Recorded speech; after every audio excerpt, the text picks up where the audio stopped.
लोग जानते हैं कि तुम दाता हो। मूर्छा से हाथ खीसे में चला गया और तुमने दे दिया।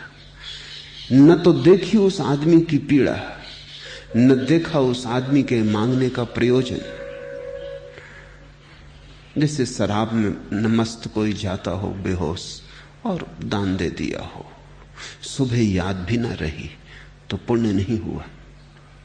कृत्य का गुण तय होता है तुम्हारे भीतर कहां से कृत्य आया। अगर होश में आया हो तो उठना बैठना भी पुण्य हो जाता है, और अगर बेहोशी में आया हो तो प्रार्थना और पूजा भी पाप हो जाती।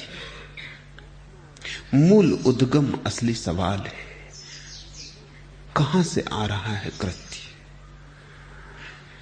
जो कृत्य मूर्छित वही पाप, जो कृत्य जागृत वही पुण्य। बुद्ध कहते हैं इस लोक में शोक करता है और परलोक में भी पापी दोनों जगह शोक करता है। वह अपने मैले कर्मों को देखकर शोक करता है, वह अपने मैले कर्मों को देख के पीड़ित होता है, इस लोक में भी परलोक में भी। पापी के जीवन को हम थोड़ा समझें, क्योंकि वही अधिकांश में हमारा जीवन है। पाप का अर्थ है मूर्छा। तो जब मूर्छा में तुम कुछ करते हो, उस घड़ी मूर्छा के कारण कुछ भी उपलब्ध नहीं होता। मूर्छित को कैसे कुछ उपलब्ध होगा? जैसे एक आदमी बेहोशी में बगीचे से गुजर जाए, फूल सुगंध बांटते रहेंगे पर उसे न मिलेगी। सूरज की किरणें नाचती रहेंगी पर वह नाच उसके लिए हुआ न हुआ बराबर है। बगीचे की सुगंध, बगीचे की ठंडी हवा उसे घेरेगी, उसे छुएगी, लेकिन वो होश में नहीं। वर्तमान में जो नहीं है वो उत्सव से वंचित रह जाएगा, और जो होश में नहीं है वो वर्तमान में नहीं हो सकता। वर्तमान में होना और होश में होना एक ही बात को कहने के दो ढंग हैं। तो पापी कभी जी ही नहीं पाता, केवल जीने की योजना बनाता है। या जो जीवन उसने कभी नहीं जिया उसकी स्मृति को संजोता है, या जो जीवन वो कभी नहीं जिएगा उसकी कल्पना करता है, सपने निर्मित करता है, लेकिन जीता कभी नहीं, क्योंकि जीना तो अभी और यही है। तो पापी जीवन से ही वंचित रह जाता है। ध्यान रखना, बुद्ध ये नहीं कह रहे हैं जैसा कि साधारण धर्मगुरु कहते हैं कि पापी दुख पाता है क्योंकि उसने पाप किया, परमात्मा उसे पाप का फल देगा। बुद्ध की परमात्मा को बीच में लाने की प्रवृत्ति नहीं है। बुद्ध तो ये कह रहे हैं कि पापी इस लोक में भी और उस लोक में भी सुख से वंचित रह जाता है, और सुख से वंचित रह जाना दुख है, आनंद से वंचित रह जाना पीड़ा है, महोत्सव से वंचित रह जाना महानरक में पड़ जाना है। कोई नरक में डालता नहीं, न ही कोई दंड दे रहा है, न ही कोई तुम्हारे कृत्यों का लेखा जोखा रख रहा है, लेकिन पापी के जीने का ढंग ऐसा है कि वो चूक जाता है, और जो इस लोक में चूक जाता है वो परलोक में भी चूकेगा, क्योंकि चूकने की आदत मजबूत हो जाती। तुम थोड़ा ख्याल करो, तुम कभी वर्तमान में होते हो, भोजन कर रहे होते हो लेकिन मन कहीं और, प्रार्थना कर रहे होते हो लेकिन मन कहीं और, सिर झुक रहा होता है मंदिर में लेकिन तुम वहां नहीं। अगर कभी परमात्मा आई भी तुम्हें खोजते हुए तो तुम घर पर ना मिलोगे, तुम घर पर कभी हो ही नहीं। अगर वो तुम्हारी प्रार्थना सुन ले, और मैं जानता हूं बहुत बार उसने तुम्हारी प्रार्थना सुनी, हर बार सुनी,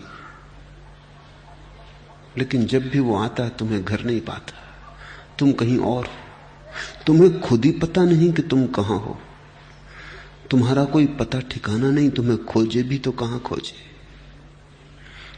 तुम ऐसे ही हो जैसे किसी मेहमान को निमंत्रण दे आए हो, और जब मेहमान घर आता है तो तुम्हें घर पाता ही नहीं। मेजबान कभी घर मिलता ही नहीं।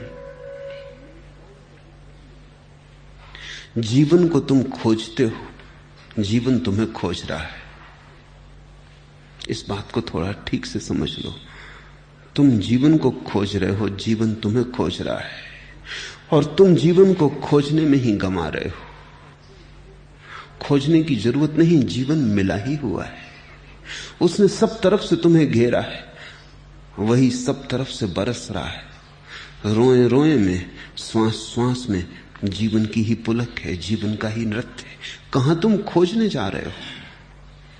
जहां भी जाओगे गलत जाओगे। जाना गलत है, होना सही है। जाने में ही तो तुम वर्तमान से चूक जाते हो।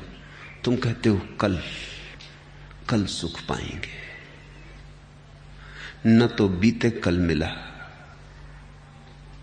न आना वाले कल मिलने वाला है, क्योंकि कल कभी आता नहीं। आता हुआ लगता है, सदा आता है, लगता है आया आया, आता कभी नहीं। जो आता है वो आज है, जो आता है वो अभी है। इस क्षण को तुम कल के लिए मत स्थगित कर देना। जिसने आज को जीने के लिए कल पे छोड़ा वही पापी है। तब फिर ऐसा मन अतीत की स्मृतियां करता है। और बड़े मजे की बात यह है कि तुम जिन बातों की स्मृतियां करते हो उन बातों में भी तुम मौजूद न थे। वो भी तुम्हारा ख्याल है, क्योंकि जब वे बातें घट रही थी तब तुम कहीं और थे। मेरे एक मित्र के साथ में ताजमहल गया था। 3-4 घंटे हम वहां थे, पूरे चांद की रात थी। फोटो तो तुम्हारे घर गांव में ही मिलते थे, बिकते थे, इतने दूर आने की जरूरत न थी। और जो फोटो बाजार में मिलते हैं वो ज्यादा बेहतर फोटोग्राफरों ने लिए। तुम सिक्खड़ हो,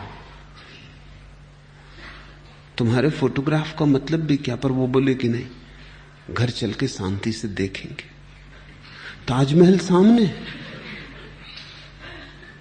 वो चित्र ले रहे हैं, वो घर चल के शांति से देखेंगे और तब वो सोचेंगे कैसा प्यारा ताजमहल। और वो कभी उन्होंने देखा नहीं, वो कैमरे ने देखा होगा, वो तो वहां थे ही नहीं, वो एल्बम बना रहे हैं। तुम कभी ख्याल किए कि तुम पीछे लौट लौट कर देखते हो बचपन कितना प्यारा था, पर बचपन में तुम वहां थे कि ताजमहल के फोटो लिए? कोई भी बच्चा वहां नहीं है।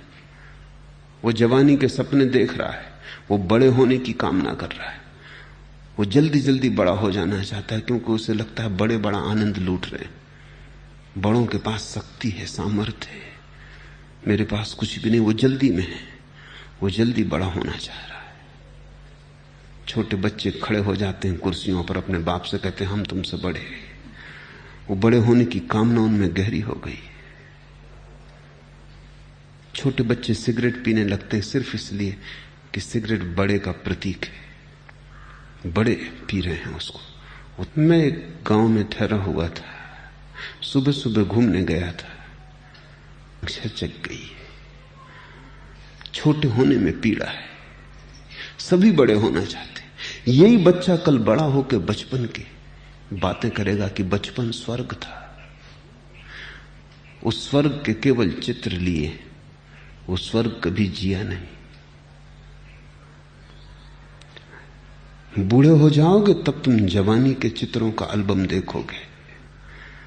वो जवानी भी तुमने कभी जी नहीं। जब वहां थे तब वहां थे नहीं।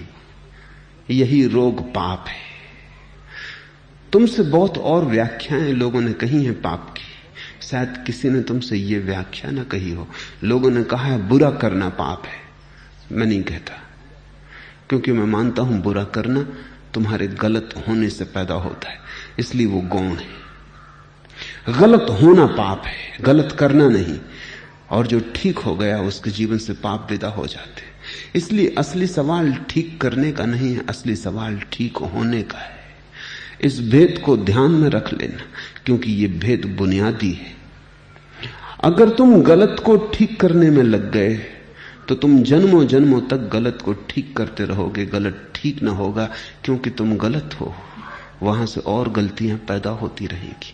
ये तो ऐसा ही है जैसा एक शराबी आदमी है, वो शराब पीना तो बंद नहीं करता, संभल के चलने की कोशिश करता है। सभी शराबी करते। तुमने अगर कभी शराब पी है तो तुम्हें पता होगा, जितने शराबी संभल के चलते कोई नहीं चलता। हालांकि वो गिरते हैं, मगर संभल के वो बहुत चलने की कोशिश करते। जिसने शराब नहीं पी है वो संभल के चलने की कोशिश ही क्यों करेगा? वो संभल के चलता ही है, इसकी कोशिश थोड़ी करनी होती है। जो होश में है उससे पुण्य होता ही है, पुण्य करना थोड़ी होता है। किया पुण्य भी 2 कौड़ी का हो जाता है, करने में ही तो अहंकार समा जाता है। जो होश में है उससे पुण्य ऐसे ही होता है जैसे बुद्ध कहते हैं, गाड़ी के पीछे चाक चले आते हैं, आदमी के पीछे छाया चली आती है। जो गलत है, बेहोश है, उससे पाप भी ऐसे ही होता है जैसे गाड़ी के पीछे चाक चले आते हैं। गाड़ी गुजरती है तो चाक के निशान रास्ते पर बन जाते, वो अपने आप हो जाते। तुम निशानों को पहुंचने में मत लग जाना, क्योंकि गाड़ी चलती ही जा रही।